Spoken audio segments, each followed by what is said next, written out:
गेले 2-3 दिवस झालं पिल्लू म्हणत होती, "मम्मा छोले बनव" म्हणून. मग काय मंडळी, लेकीची फर्माईशनुसार आहे ना छोलेची भाजी बनवावीच लागली आणि म्हटलं बनवलीच आहे तर रेसिपीसुद्धा शेअर करावी आपल्या मंडळींसोबत. त्यासाठी अगदी रात्रभर असे काबुली चणे भिजवून घेतलेले होते बरं का पाण्यामध्ये. आता कुकर घेऊया. त्यामध्ये काबुली चणे तसेच शिजेल इथपर्यंत पाणी आणि खडे मसाले टाकलेले आहेत. खडे मसाले तुमच्या आवडीनुसार टाकून घ्या. त्याचबरोबर चवीनुसार मीठ टाकलेलं आहे. कुकरचं झाकण लावूया आणि शिट्टी करण्यासाठी आहे ना गॅसवरती ठेवून देऊया. आता 8 ते 10 शिट्ट्या व्हायला लागतात बरं का, त्यामुळं खूप छान असा मऊसूत शिजला जाईल. तोपर्यंत आपण इकडे वाटण बनवून घेऊया. लोखंडी तवा ठेवलेला आहे गॅसवरती. 2 ते 3 मीडियम साईजचे कांदे, 2 टोमॅटो, त्याचबरोबर आलं आणि लसणाच्या पाकळ्या, त्याचबरोबर किसलेलं खोबरं आणि कोथिंबीर टाकलेली आहे. त्यामध्ये अगदी चमचाभर तेल टाकूया. सर्व असं जिन्नस आहे ना छान असं भाजून घेऊया. कांदा आणि टोमॅटो भाजेपर्यंत आहे ना आपण कुकरचं झाकण खोलून पाहूया, कारण 8 ते 10 शिट्ट्यासुद्धा झालेल्या आहेत. आणि चेकसुद्धा करूया की काबुली चणा आहे ना शिजला आहे की नाही.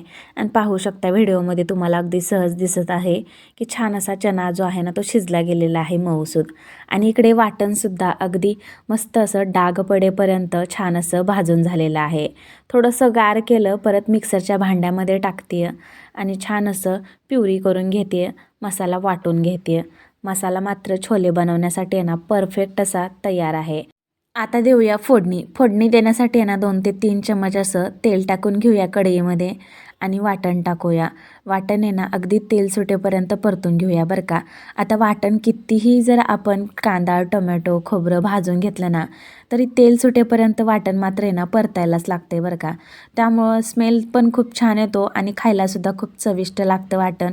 तर त्यासाठी आता वाटण छान असं परतल्यानंतर यामध्ये टाकत आहे हळद पावडर, धने पावडर, गरम मसाला, थोडंसं घरगुती लाल तिखट, चवीनुसार मीठ आणि छोले मसाला मात्र आहे ना लास्टला टाकायचा आहे बरं का. तर त्यासाठी अगोदर मी इथे ॲड केलेला नाही आहे. सर्व मसाले वाटणामध्ये एकत्रित करून घेऊया, मिक्स करून घेऊया. आता छोले शिजलेलं पाणी यामध्ये थोडंफार टाकायचं आहे आणि परत एकदा वाटण आहे ना छान असं शिजवून घ्यायचं आहे. मस्त असा सुगंध येतोय वाटणाचा बरं का.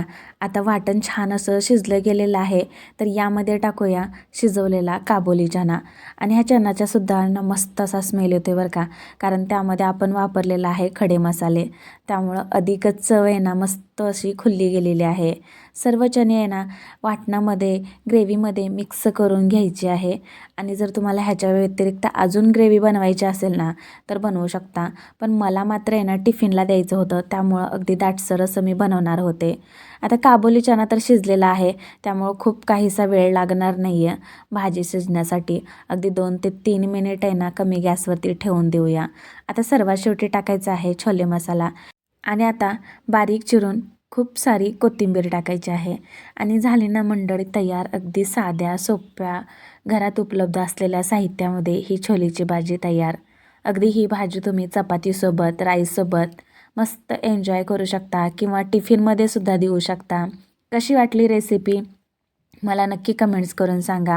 आवडल्यास एक लाईक नक्की करा आणि प्लीज माझ्या चॅनलला अजून सबस्क्राईब केलं नसेल ना तर नक्की करा. अशाच नवनवीन रेसिपी आहे ना मी तुमच्यासोबत घेऊन येत जाईन. आणि मस्त असा बाईट लागत होता बरं का. तर मग तुम्हीही बनवा आणि तुम्हीसुद्धा एन्जॉय करा. भेटूया पुढच्या रेसिपीसोबत. धन्यवाद.